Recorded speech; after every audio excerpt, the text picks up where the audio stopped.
Hey guys, Zero here. I was gonna film this on a tripod, but I just broke my tripod piece because for tightening it too much. So you guys are getting another handheld video. So I hope you're okay with that. Also, apologize in advance for my voice. I am getting over a cold, so I apologize if I sound under the weather. I totally am, but I wanted to get this done, and I really only had this time frame to do it. So this is my summer movie recap of some of the movies that I saw that I haven't done videos on yet.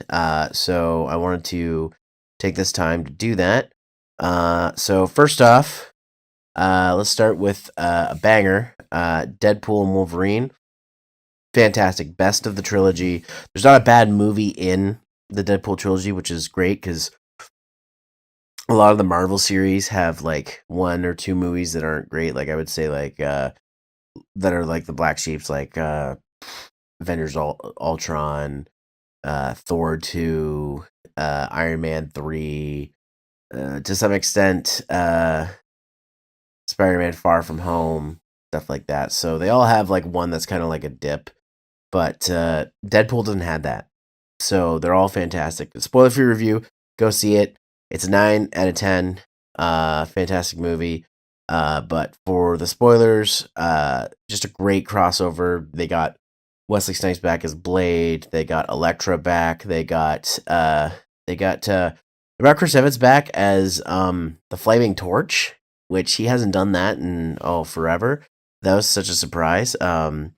It does use a lot of elements from like the TV shows, such as the one Loki. I haven't watched the Loki show, but I was able to follow what it was. And obviously getting Hugh Jackman back as Wolverine was great because Wolverine and Deadpool are in my top 3 heroes, Spider-Man being 1, Wolverine being 2nd, Deadpool being 3rd of my top 3 Marvel heroes. So overall great film. Really hilarious, really adds to the MCU lore technically because this is the first Deadpool that's technically in the MCU. So yeah, great movie all along. Go check it out. So a couple of other things I saw. I saw Terminator for the 40th anniversary on screen. I gotta say that movie is worth going to the theater to see. One of the main things I recalled was the a lot of the times when you watch like a movie from the 80s and you hear sounds like big crashes or stuff, it's a very low quality sound, but there's but in like a movie theater with a proper sound system, it sounds great. Like the crashes and the bangs, they all sounded like amazing. So yeah, going to see the Terminator in the theater was fantastic. I would definitely recommend doing that. What else did I see? I think I saw the new Alien Covenant, I think it's called. No, not Covenant. Alien it will come to me. I'll put text on the screen what it was. This was a really good alien film. It takes place between Alien and Aliens. And really, really good film. Fun little bits. I thought them bringing back the actor who played the android using AI stuff for him was kind of scummy, but we're in that world now, unfortunately. It's going to be happening more and more.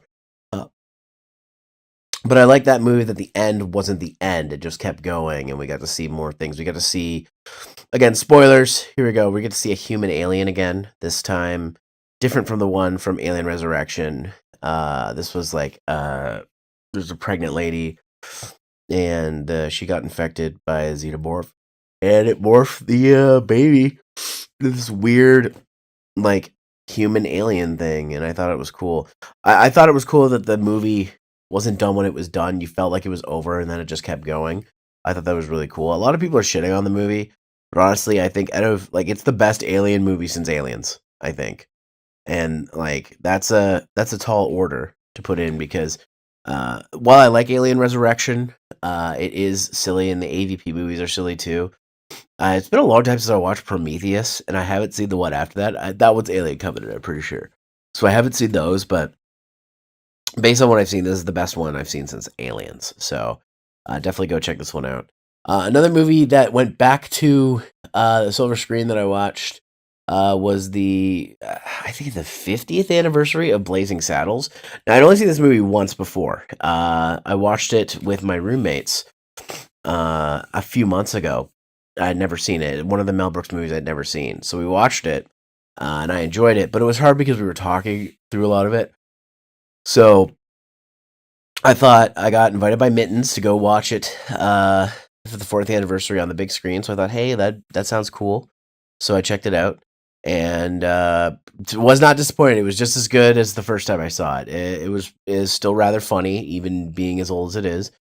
There was an introductory piece where someone from the the film distributor came out and talked about how great a film it was and how, it's a part of history, and basically explaining a lot of things that they did then you wouldn't be able to do now, which, especially a lot of the racial jokes, you definitely wouldn't fly now. But at that time, it just came out at the perfect time, and it's a western, like western musical almost, and it still holds up.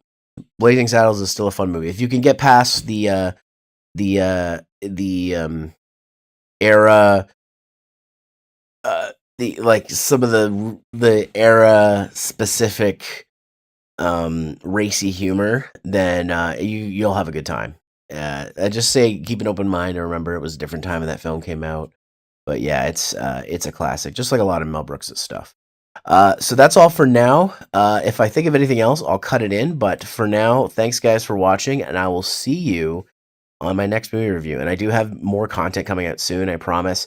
I got a lot of stuff in the back burner. I just haven't had time to edit it or put it together. So keep an eye on my channel. New stuff is coming, and hopefully I'll see you soon. Bye now. Take care.